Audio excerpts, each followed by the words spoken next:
Welcome, everybody. This is Emily Shearer with episode 1 of ACORNS, a Shady Oak School PTA podcast.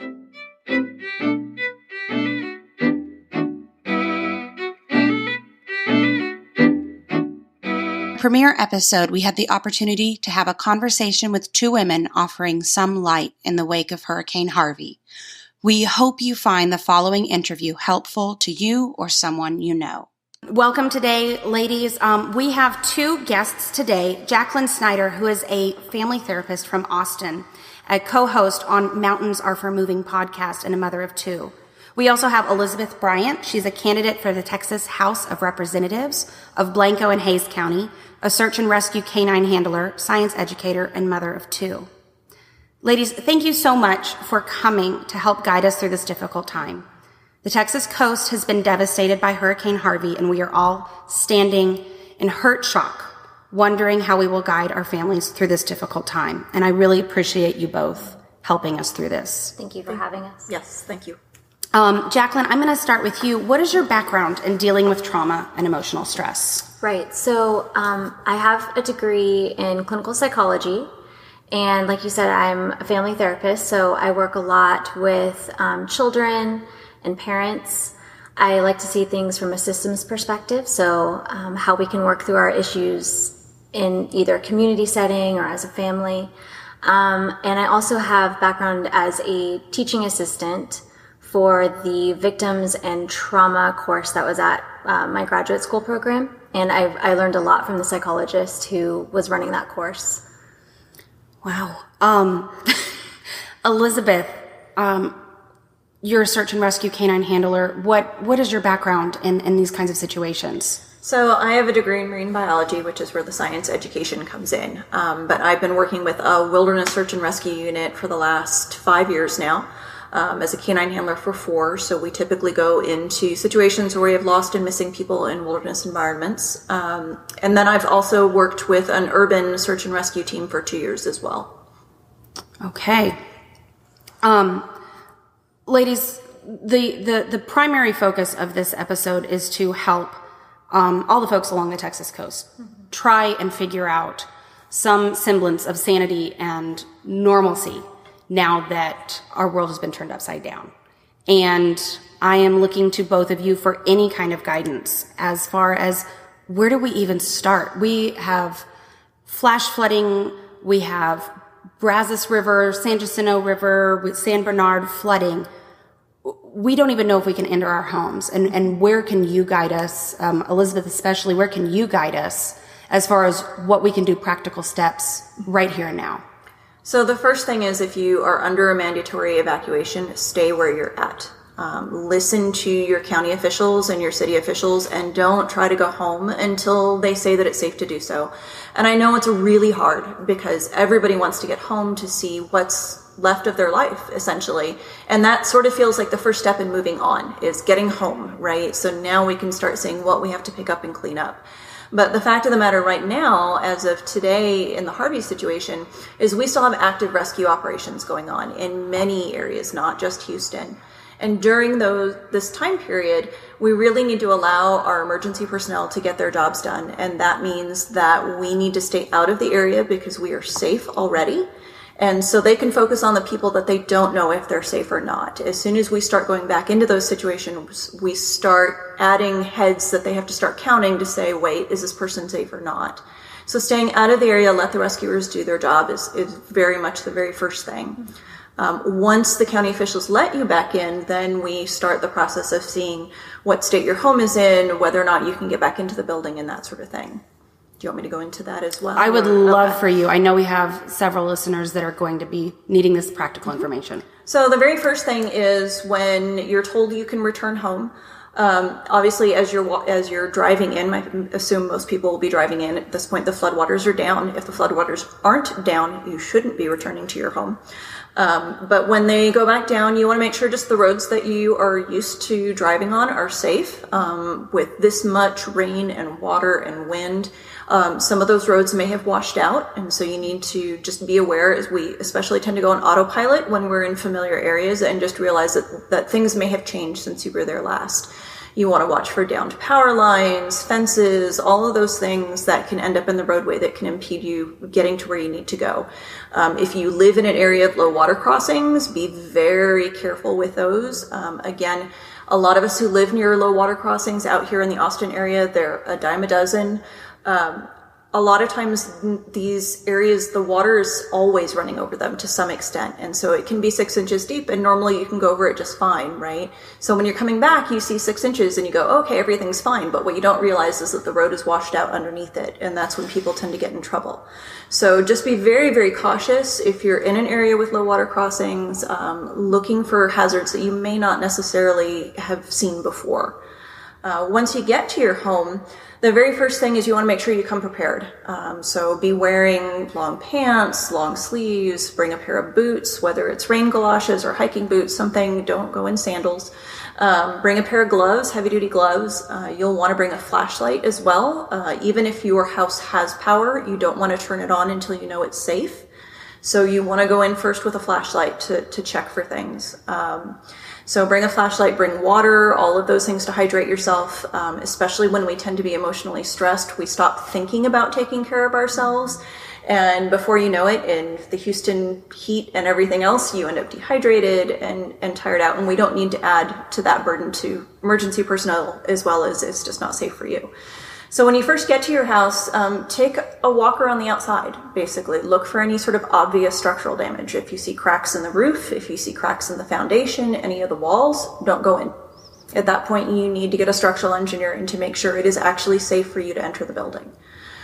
Because the last thing you need is for your roof to come down on your head when you start walking around in it. If you see obvious signs of fire damage, again, you don't want to go in until that's been assessed by someone to make sure it's safe for you to enter the building.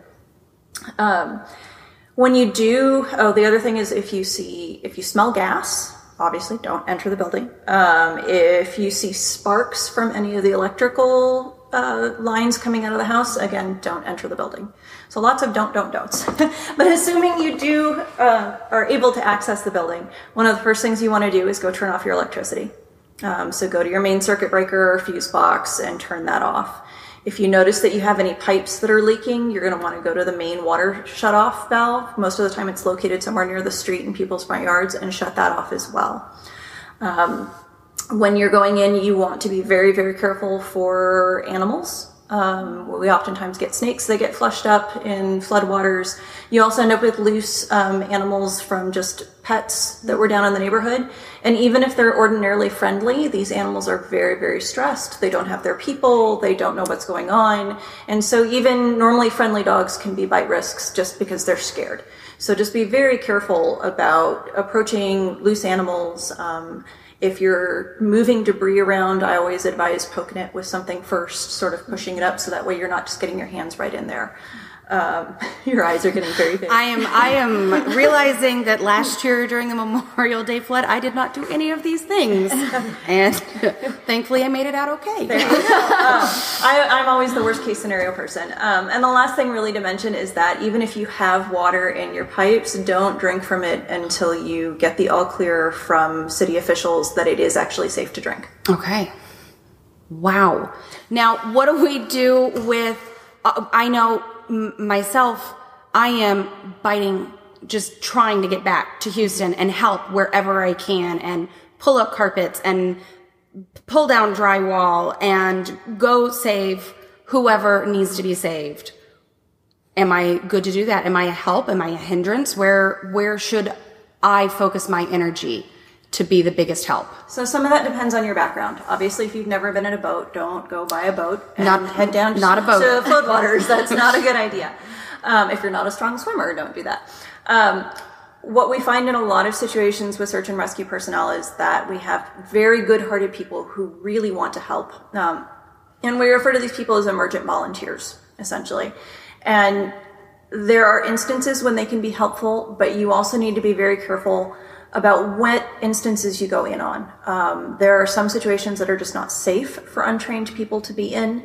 There are also logistics to think about in terms of where are you going to sleep and what are you going to eat. The last thing you want to do is come in and be a burden on a community that is already stressed to its max and doesn't know where it's going to find food and water for the people that live there.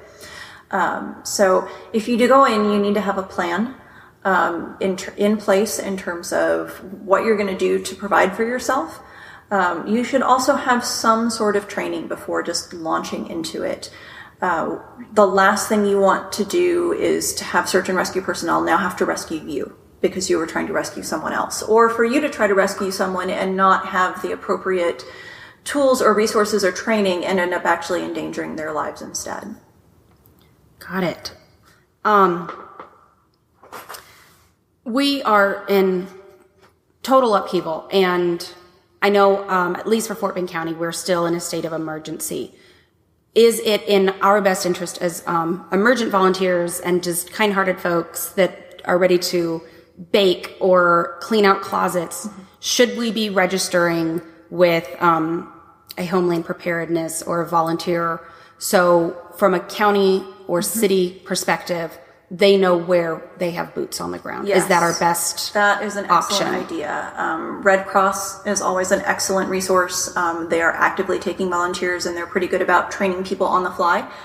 There are a number of other organizations. There are a number of disaster ministries that have people out on the ground. Team Rubicon is another one, which is veterans going in and helping, and they do a massive disaster relief program. But your efforts go much further if you're part of a coordinated response than just one person going in with a shovel. And even a small group of people, if you can tap into a much larger network, you can be put into it, you can get a lot more done. And there are so many different ways that these areas need help. There's going to be an area where your personal expertise and knowledge is going to make the right fit. For instance, if you're not someone who can go in with a shovel and muck things out, we do need people who run shelters, who are happy just to serve meals and help people find blankets and things like that. We need volunteers, like CERT volunteers, to help take care of the emergency personnel and provide them with Gatorade and all of that sort of stuff. So there's a spot for you somewhere, and you're most likely going to find that spot if you register with one of these larger organizations. Got it. Thank you so much.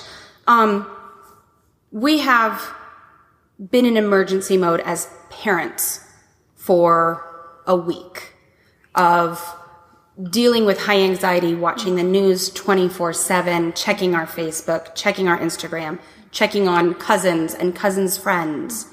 And we haven't had a stable home life because we've been living in this high anxiety time.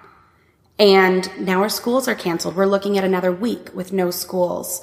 And for some of our kids, they've already started and now they've taken this break. And for others, they've yet to have their first day of kindergarten or anything else. How do we as parents moving forward get some idea of normalcy back in our lives, in our families' lives, and in our communities? Jaclyn, can you talk to that? Yes, and I'm so glad that you're asking that question, because getting some sort of routine is probably one of the best things that you can do as a parent for your kids, and honestly, not just for your kids, but for yourself as well. So even if you're in a shelter, to have a routine with your family, we wake up, we eat breakfast, and then we all go for a walk, and then we come back, and then we read together, and then we color, and then we eat again. And so even if it maybe can't be at certain exact times, having sort of a routine, because what's so hard for kids is that sense of powerlessness. And to be honest, that's what's so hard for a lot of adults having gone through a disaster as well. With a natural disaster, we all feel completely powerless, and that's very anxiety provoking. So it's very important to focus on the things that you can control. And that's why I'm really glad that Elizabeth shared all the ways that we can be helpful.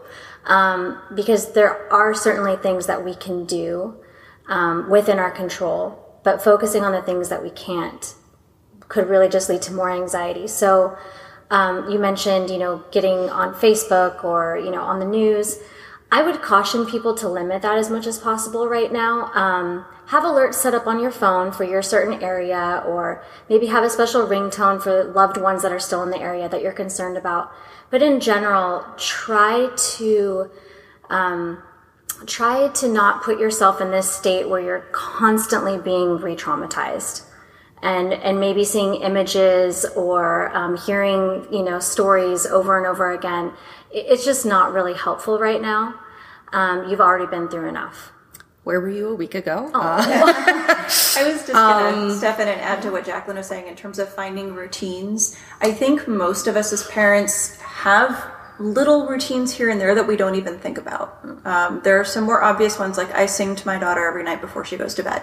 I can sing to her wherever we are. Yes. Right? There's other things like just pet nicknames I use for my kids and when they're goofing off and stuff like that. And I think bringing in some of those things that are familiar from home. We have dinner together every night. So we may be in a shelter, but we're having dinner together every night, right? Whatever those little things are, I think can help bring that familiarity. Because I think that's kind of what you're talking about with routines, is how can we bring a little bit of that home feeling to where we are. Yes, it's having that familiarity, and it's having that sense of I know what's coming next. And another thing I like about what you just said too, Elizabeth, is that it's important to focus on what you do have right now. It's okay to grieve what you don't have and to be sad about that, but try your best to focus on the resources that you do have. And I know that can be really hard when you just are just in shock at everything that you know is gone. And I know that's really hard to find those little trinkets that are there for us. Yes. How do we, as people who did not have damage, that were safe, and our homes were safe, and our parents or our cousins were safe, how do we cope with this survivor's guilt? And how do we stay involved in those lives of people who did lose so much? How do we don't want to constantly be in this state of anxiety, or as you put it, like just re-traumatizing. Right. But much like a death in the family, this is very real to somebody. Yes. They've lost their home. They've lost all of their belongings. And their friend might forget that in 3 months, that they still have drywall missing. How do we stay on top of our friendships and on top of our community and make sure we all get through this? Right. It's so important. It's so important that we do see this as a community effort towards healing. I'm just going to be totally shameless and admit something that I do. I think it's pretty clear that I care about people. I became a therapist for a living. But like you said, I'm a mother of two. I have two very small boys, and I get easily distracted, and we all do. We all get busy with our lives. There is nothing wrong with setting a reminder on your phone or writing it in your planner to remind yourself to go check in on that neighbor, to go check in on how their child is doing at school when their first day will be coming, or and see how you can help with that. Don't expect yourself to remember all of that.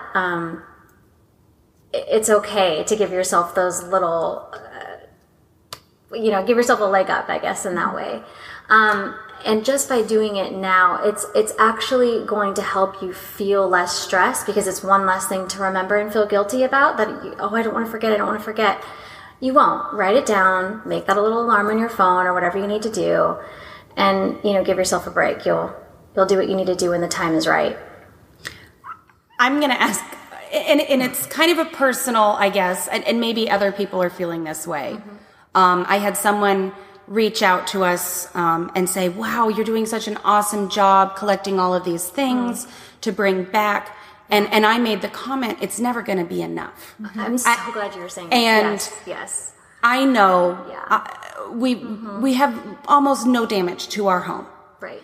And I'm doing everything that I can, and I know it will never be enough. I know I will not be able to touch all of those lives and be in every single house, ripping out stuff for them and helping them through that. I know I cannot physically make that many cookies, and it will never be enough. Right. And it keeps me up at night because I know they are hurting so much. Yes. Beyond setting the reminder. Sure. Is this a normal thing? Yes. Thank you so much for bringing up just even the term survivor's guilt. It's very real, and it's very normal. I think that it's important that you recognize, again, not only, no, you can't take away their pain. You can't take away what happened. And this is when it's important for you to do some of your own grief work, because all of this was out of your control. There's nothing that you did or didn't do that. Sometimes we get superstitious. Maybe we don't want to admit it, but there sometimes, or even there can be like a religious undertone to it as well sometimes, like who deserved what and who didn't. That's just not the way natural disasters work. They're very fair in the sense that everyone's fair game and anyone could be hit. So it's really important, first of all, to realize that there's nothing you could have done for anything. And I know logically we know that, but there is sometimes this very illogical part of ourselves that, like, in a sense, we almost want to believe that we could have changed something. But, so accepting that is very important. And Emily, I know you're saying, okay, you can't bake enough cookies, but one thing you can do is you can be there. You can be there to listen. You can be there to cry with them. You can be there to give them a hug. I mean, just your presence and just them knowing that you're in this with them is so powerful. So please don't discount that relationship. I think, like you said, if it's a death or it's a natural disaster, I think we all can have this fear that we're going to be left alone to deal with this. And so just letting them know that they're not is extremely healing. I was thinking along those lines too, that I'm paraphrasing the saying, but it's something along the lines of you can't be someone to everyone, but you can be everyone to someone. And so in that respect, yes, you can't bake cookies for the world, but I think all of us have a strength and have a way that we can help in something specific. Yes. And for me, I know I'm much more of a doer than a talker. I feel much better when I am just getting out, getting my hands dirty and actively doing something, right? Yes. Most people are that way. It makes them, you don't feel powerless because you're doing something. And so I think it's finding something that fits your skill set, that fits your emotional place, that where you are, whether that is coming back and doing a food drive and bringing stuff back in, or whether that is going and tutoring kids, reading to kids in shelters because you're an English teacher who can't get back to their school. So why not, you go read with third graders, or you have a therapy dog and you bring that in, or whatever. Everybody has some experience that they can lend that resonates with them. Right. And I think finding you can help assuage that guilt some by feeling like you're being useful to other people. And it doesn't mean you have to help the world. It just means if you can help your neighbors in your community and the people closest to you, it just keeps radiating outward from there. Yes. And one thing that I'd like to say too, before you start jumping in there, try to get yourself somewhat stable. As much as you can. True. Emotionally get yourself in a routine. Make sure you're eating well, and make sure you're eating it all. I know a lot of times people, when they're stressed, like Elizabeth mentioned before, you're stressed, you're not thinking about it. Low blood sugar hangry is a real thing. Okay. So just make sure that you're really taking care of it. You're getting rest. You're playing. Try to still laugh. It's okay. And I think that's one of the things that is really hard with survivor's guilt is we almost feel guilty when we're happy.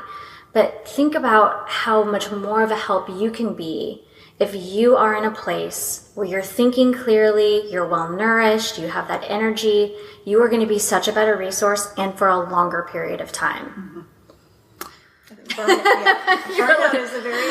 Burnout is a real thing. To the readers, I haven't done any of those things, just to let you know. This is all news to me. Yes. One more thing I want to point out is that secondary PTSD is also a very real thing.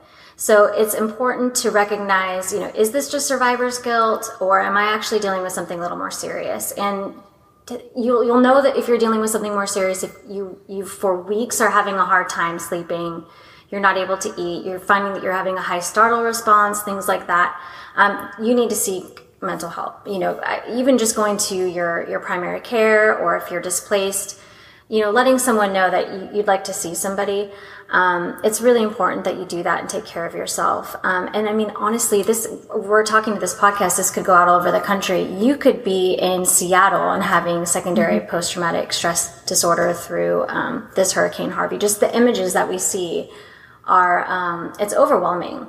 And honestly, our brains aren't really ready to process seeing that much trauma all at once. It's something that, the news and the media can bring to us that isn't really how our brains are wired to function. So that's, again, why I say it's so important to not have that news running all the time. It's not good. So just make sure you're treating yourself kindly, that you're moving slow, make sure you're eating well, rest, and also just get out, go for walks, get some exercise, appreciate the beauty of life. A practical, logistical part, because I've slept in rooms with lots and lots of other people, one of the things to think about are earplugs and a sleep mask, which I don't think people think about in disaster situations, about donating those to shelters, but they can make a huge difference in whether or not you are able to sleep in a gym full of crowded people. Oh my goodness, I didn't even consider those aspects. That makes so much sense. When you're not getting good sleep, I mean, they should make a word for hangry, but like the sleep version. Sleep deprived. Slangry? Yeah. Oh, yeah, sleep deprived. Slangry. I know every mom who's gone through those first few months of having a newborn has had that happen to them. Yeah, sleep deprivation can be very, very detrimental to your mental health. So it's so important that you're getting good sleep. Okay. I love how she says it that way. I was just going to say brutal. Yeah. It is brutal. I really quickly want to touch on the fact, Elizabeth, you were a teacher for a few years, and you had Katrina refugees, evacuees. I'm not sure what the right term is at this point. And from a teaching standpoint, from an educating standpoint, dealing with these children who have had everything taken away from them. Can you speak to that to our teachers that are listening, and educators and parents? So I taught freshman high school biology when Katrina happened, and this was in the Austin area. We took in a number of evacuees from the New Orleans area, and many of them permanently relocated, but a lot of them relocated just for the school year as well until they could get back into New Orleans and get settled. But those kids during that time, school in some ways was a blessing and a curse for them. On the one hand, it provides all of those routines and stability that Jaclyn's talking about, that it can get them back into a normal rhythm. It also allows their parents some time to shut off a little bit, or at least not have to be the mom always in charge because the kids are somewhere else and safe. But that said, we had one of the things we learned very quickly was a lot of these kids coming from New Orleans. It was a huge cultural shift to move from New Orleans to Austin, both for our kids moving in as well as for our kids that were currently in the system. And that was something that as teachers, we were having to do a lot more negotiation and mediation in the classroom, and just kind of going, hey, everybody's new. Let's just cut everybody some slack, right? Let's try to be a little bit kinder to each other. So there was that aspect. We were pretty lucky as well that we had a really good counseling team that came in and worked pretty extensively with a lot of our kids. So that was very helpful. But one of the things which constantly struck me was that, I'm trying to teach high school biology, and yet I'm trying to teach to a child who's lost everything in their life. They may not even have a suitcase to their name, and they've just been relocated. They were put on a bus, basically, and bused to an evacuation center in Austin, and now they're being enrolled in school. And so understanding, I think, that for a lot of these kids, what we're doing in school has absolutely no relevance to their life right now. And so trying to find some way to tie that in was really important. And I don't know that I necessarily accomplished it every day, but trying to give them a reason to open that textbook, whether that be you're going to graduate from high school and you can go buy yourself a new house or help your mom and dad with a job, or breaking it down even further to, okay, we're talking about chemistry and, they told you don't get back into the floodwaters. Well, why don't you want to get back into the floodwaters? Let's look at all the chemicals that could be in the water. And so while to some extent you had to be careful because you didn't want to bring everything back, it also could sometimes bring some of this sort of abstract theory into a real personal life for them, basically. One of the things we talked about before we started this episode was the fact you, Elizabeth, have a house in Port Arthur. Not a house. We go out and visit every summer to Port Aransas. And it's not there or has severe damage. Yes. And you said to me, we're still going back this next summer. Yes. We are still going to go back, even if we are camping on the property, we're still going back. Yes. And I think that's huge. It's something, again, in the standard news cycle, things last about a week. So right now, Harvey is big news, and people are going out there and they're donating to the Red Cross and they're getting food supplies together and they're sending all of that. But typically within a couple of weeks, all of that dies down. And by the time it dies down, this is just when most of our evacuees are getting back to their homes, right? So they're just starting the process when most of the rest of the world has basically finished what they've started. So I think recognizing the fact that this, for many people, and we still have people from the Wimberley floods that 2 years on are just now getting into housing in Hays County. And so this can be an extended recovery for people. So when it comes to, we've touched on it a little bit earlier, not forgetting about these things. One of the things which I was pointing out with Port Aransas is that, their economy is based on tourism. So we have to go back next summer to help support them and bring them back, because they're not going to make an economic recovery unless they have visitors. And sure, next summer, it's going to be a completely different trip than we normally have. Port Aransas is never going to be the same. None of these areas are, whether physically or just the people that are still there, the community. There's going to be a scar there somewhere. And recognizing that and just saying, okay, we're coming back and, loving them, scars and all, and we're going to just move on with what this new experience is, essentially, because they need us, and this is one tiny little way that we can help them recover. Yes. I love what that teaches your kids, too, that we stick together. You don't give up on something just because it's unpleasant or it's not the same. Mm-hmm. Yeah. I am still just in a fog at this point, still getting emails from friends and family and news alerts and everything. And I'm sure there are a dozen things I have forgotten to ask either of you in this experience. Is there anything else? Any last thoughts that you can pass on? Yeah, there's one thing that I'd really love to share with parents, and that's that it's okay for them to be sad with their kids. Their kids will express that they're sad or maybe angry or scared, and it's okay for parents to say, you know what, I'm sad and I was scared too. Let those feelings be a source of connection. Mm-hmm. Right now, it is also important to end that conversation with something like, but we are safe now.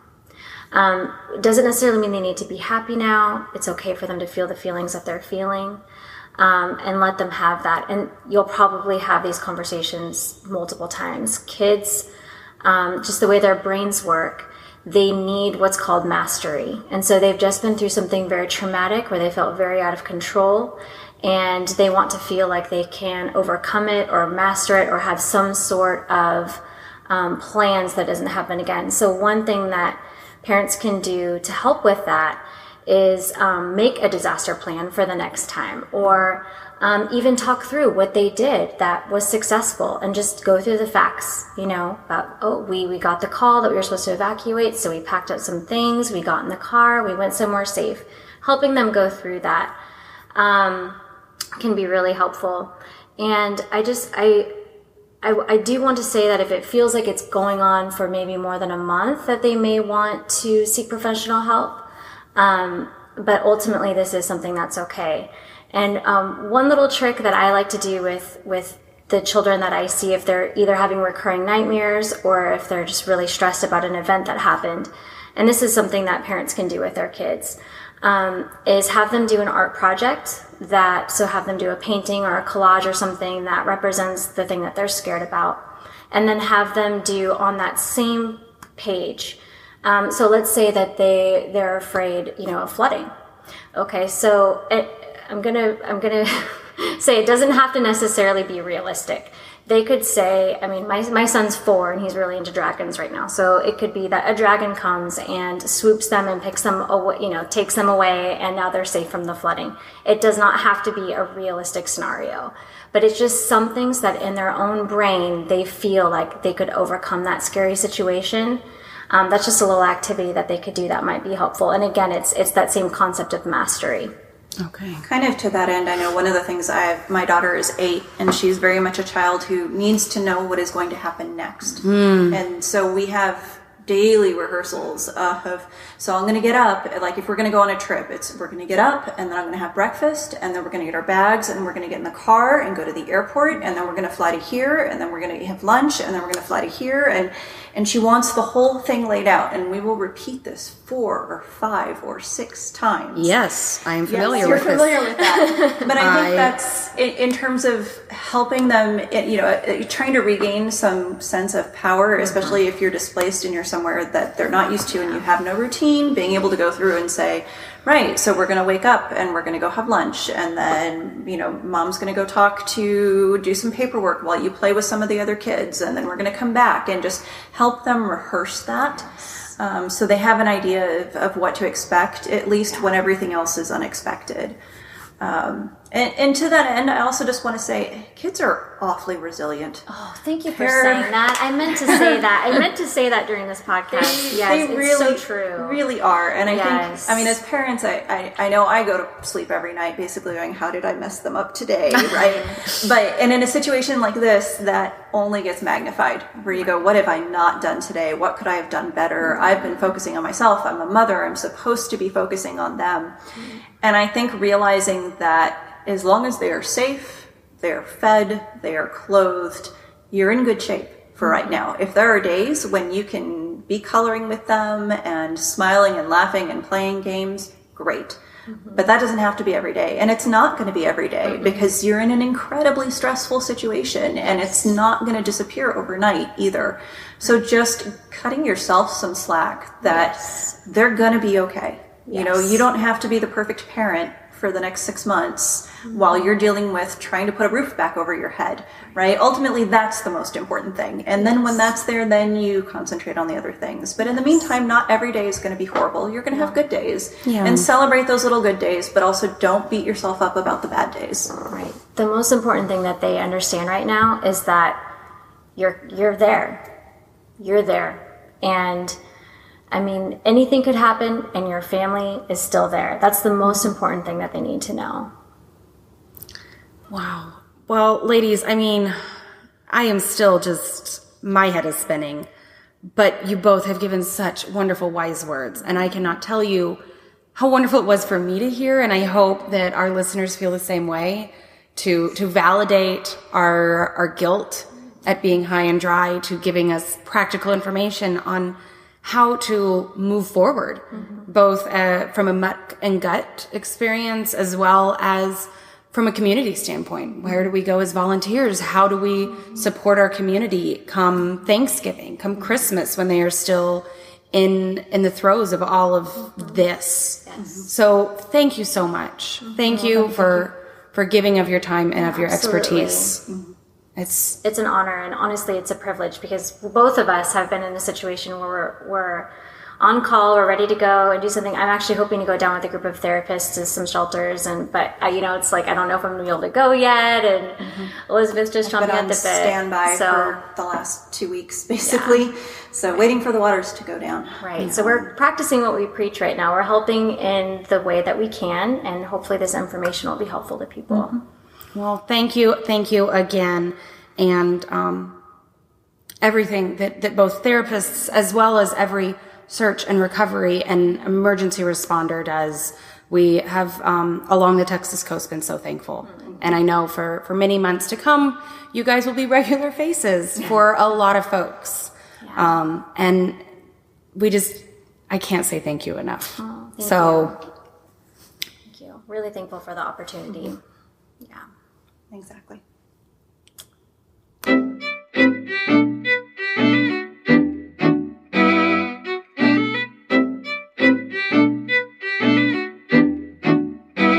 Again, that was Austin family therapist Jaclyn Snyder and search and rescue canine handler Elizabeth Bryant.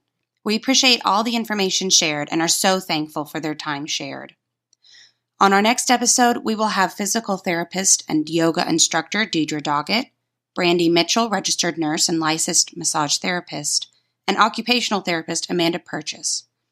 We will be talking about how to handle big emotions after a disaster. Join us next time on ACORNS.